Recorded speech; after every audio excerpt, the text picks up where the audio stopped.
Livro Forças Misteriosas que Atuam sobre a Mente Humana, capítulo 7. As mirabolantes promessas do Espiritismo. Desde o seu início, lá pela metade do século XIX, o moderno Espiritismo tem feito notável crescimento e a tendência indica que continuará a alcançar dimensões espetaculares. A razão para tal popularidade está na raiz das mirabolantes declarações do Espiritismo, de que ele pode solver um dos mais intrigantes mistérios que desafiam a mente humana, a morte. Ele não somente oferece uma explicação sobre a condição do homem na morte, como também promete aos vivos um método de transpor as aparentemente proibidas fronteiras entre os dois mundos, colocando-os em comunicação com o domínio da morte.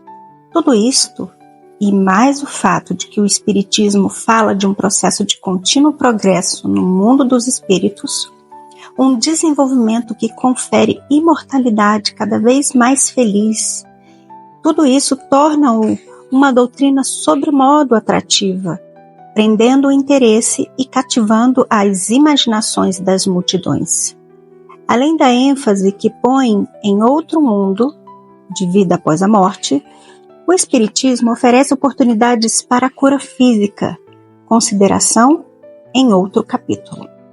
Os capítulos que se seguem procuram não somente analisar a validade da doutrina espírita e alguns dos seus interessantes fenômenos, mas também determinar se ele pode realmente cumprir o que promete.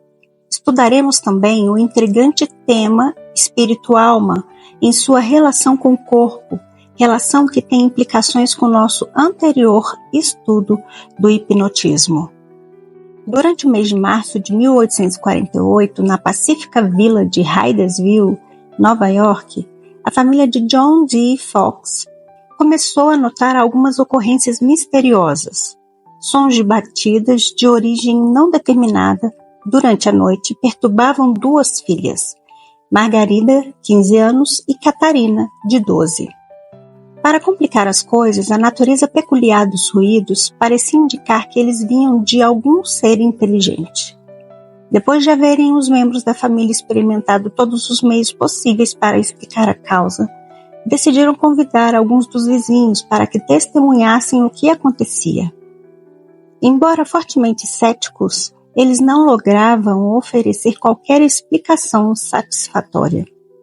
As batidas deram as idades dos presentes, o número de filhos de cada pessoa e uma série de fatos de natureza semelhante.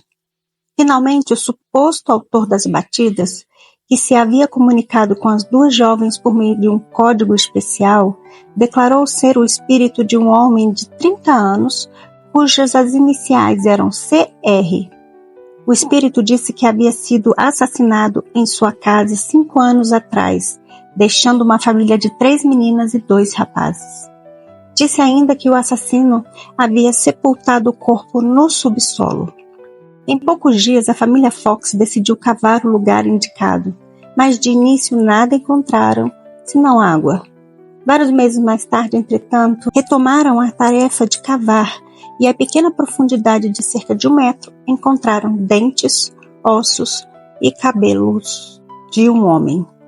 Naturalmente que o acontecimento produziu real sensação e a notícia se espalhou de uma extremidade à outra do país em muito pouco tempo.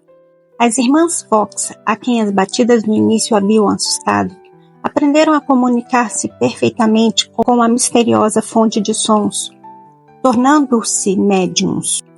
Pouco tempo mais tarde, Margarida Fox foi viver com uma irmã mais velha em Rochester, Nova York, e Catarina visitou outro lugar. Em ambos os lugares, as batidas começaram a ocorrer nas casas onde estavam hospedadas. Muitas pessoas que se reuniam para observar começaram a empenhar-se em práticas similares para verificar se podiam também possuir o poder de se tornarem médiums. Nos 2 ou 3 anos seguintes, a prática se espalhou como uma epidemia sobre todos os estados do leste. Os historiadores geralmente consideram os acontecimentos de Hydesville, Nova York, como sendo a origem do espiritismo moderno. Muito debate tem se travado quanto a serem as batidas realmente de origem sobrenatural ou extraterrena, ou o resultado de fraude. É fora de dúvida, entretanto, que o conceito original tem prevalecido pela simples razão de que ninguém se preocupou em descobrir qualquer origem conhecida para as batidas ou algum possível artifício que explicasse sua produção. E mais, muito das informações recebidas por meio das batidas referiam-se a assuntos desconhecidos dos médiuns. Por outro lado, investigadores como Sir William Barrett e William Crookes, o famoso físico e descobridor dos raios catódicos, o Dr. Joseph Maxwell e outros conscienciosamente fizeram cuidadosas experiências e concluíram pelas características sobrenaturais de tais fenômenos. Fatos similares às batidas em Hydesville começaram a ocorrer em outros lugares. Por exemplo, em Stratford, Connecticut, na casa do pastor presbiteriano Dr. Phelps, começou a ocorrer uma série de perturbações em 1850 de origem notoriamente inexplicável. Alguma força mudava de lugar muitos objetos, quebrava vidraças, produzia batidas cujos sons davam respostas inteligentes a perguntas, e muitos outros fenômenos correlatos. Várias testemunhas deixaram relatos de primeira mão sobre o que viram e ouviram. O Sr. Beach, por exemplo, viu o que parecia ser uma caixa de fósforos mover-se e os fósforos saltarem para fora da caixa sem qualquer causa visível. Como ele se classificava como uma pessoa cética que não admitia a existência de espíritos, pois que deveria haver na natureza um elemento ainda não descoberto pelo mundo científico. As manifestações continuaram por 8 meses sem qualquer causa natural manifesta. Uma das pessoas mais profundamente impressionadas pelo primitivo desenvolvimento do espiritismo moderno foi John Worth Edmonds, que foi senador e mais tarde juiz da Suprema Corte do seu estado. As batidas em Rochester respondiam a perguntas por ele feitas, convencendo-o de sua autenticidade. Ao investigar a causa, ele tomou consigo um técnico em eletricidade, a fim de assegurar que não estava tratando com alguma espécie de fenômeno elétrico. Mais tarde, sua própria filha, Laura, desenvolveu as faculdades de clarividência e mediunidade, o que a habilitou a falar línguas estrangeiras que normalmente não compreendia. Frequentemente, ela descrevia os espíritos, alguns dos quais correspondiam perfeitamente a amigos falecidos. Como resultado, o Sr. Edmonds publicou entre 1853 e 1855 um tratado de espiritismo consistente em 2 grossos volumes. O espiritismo se espalhou e ganhou adeptos fora dos Estados Unidos. Acontecimento semelhante teve lugar na Inglaterra, especialmente depois da chegada, em 1852, de 2 médiuns, senhoras Hayden e Roberts. Então começou nas Ilhas Britânicas a história familiar das batidas, mesas que se moviam e diferentes outros artifícios para transmitir mensagens dos espíritos mediante a indicação de letras do alfabeto. Pelo fim do século XIX, o espiritismo já havia alcançado todos os países do Novo Mundo, bem como da Europa. Mostram as estatísticas que haviam não menos de 11 milhões de adeptos do espiritismo nos Estados Unidos por volta de 1892.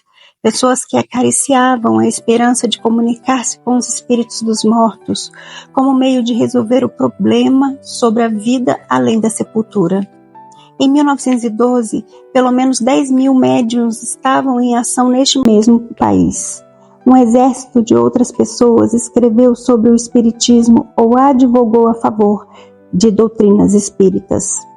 Embora o ano 1848 marque o início da moderna fase do espiritismo, sua história parece tão velha quanto a raça humana.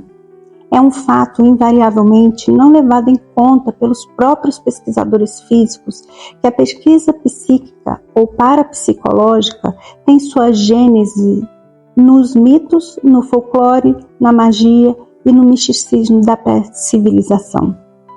A diferença entre certas práticas de feitiçaria medieval e os experimentos em psicoquinese levados a efeito dentro de precintos universitários na Carolina do Norte é em grande parte apenas de graduação. Há, em resumo, uma continuidade histórica intacta, observável entre as superstições ocultistas dos velhos tempos e o ocultismo mais sofisticado que floresce no presente sob os títulos eufemísticos de pesquisa psíquica, metafísica e parapsicológica. Nos primeiros livros do Velho Testamento, Moisés menciona várias pessoas que praticavam a arte da magia, encantamento e astrologia, ou que agiam como médiuns de espíritos. Por exemplo, em Deuteronômio, de modo específico, mencionou-se os que faziam seus filhos passar pelo fogo, ou que eram observadores de templos, ou encantadores, ou consultadores de espíritos familiares, ou feiticeiros, ou ainda necromantes. Deuteronômio 18, 10 e 11. Expressões similares aparecem ao longo de toda a Bíblia. Allan Kardec, um dos preeminentes advogados do Espiritismo, reconheceu a continuidade e evidente relação entre as antigas formas de Espiritismo, ainda praticadas em algumas partes do mundo, e as formas agora em voga. Incrimina-se o Espiritismo de relacionar-se com a magia e feitiçaria, diz Kardec, mas esquece-se que a astronomia tem seu antecedente na astrologia, que não está realmente muito distante de nós, e que a química é filha da alquimia. O espiritismo deve ser considerado no mesmo caso com relação à magia e à feitiçaria. Esses também repousam na manifestação dos espíritos, como a astrologia no movimento dos astros. Mas, como o povo fosse ignorante das leis que operavam no mundo dos espíritos, misturavam práticas e crenças ridículas com as reais manifestações dos espíritos. O moderno espiritismo, como resultado de experiências e observações, está bem advertido deste fato. Mais adiante, ele afirma que o espiritismo não é, então, uma criação moderna, longe disto. Tudo prova que os antigos estavam tão bem relacionados com ele como nós estamos, com a única diferença de que era ensinado por meio de certos encantamentos misteriosos que o tornaram inacessível ao público em geral. O Espiritismo tem experimentado notável evolução em suas formas. Ele tem acomodado os seus métodos ao meio e à natureza e cultura do povo. Mesmo em nossos próprios dias, existe uma espécie comum de espiritismo que contém uma mistura de crenças e práticas supersticiosas. O espiritismo cultural atrai pessoas dos mais elevados níveis intelectuais. E ao lado dos dois extremos, há uma espécie de espiritismo intelectualizado, ao qual nos referiremos mais tarde. Há, contudo, um elemento comum em todas as diferentes formas de espiritismo.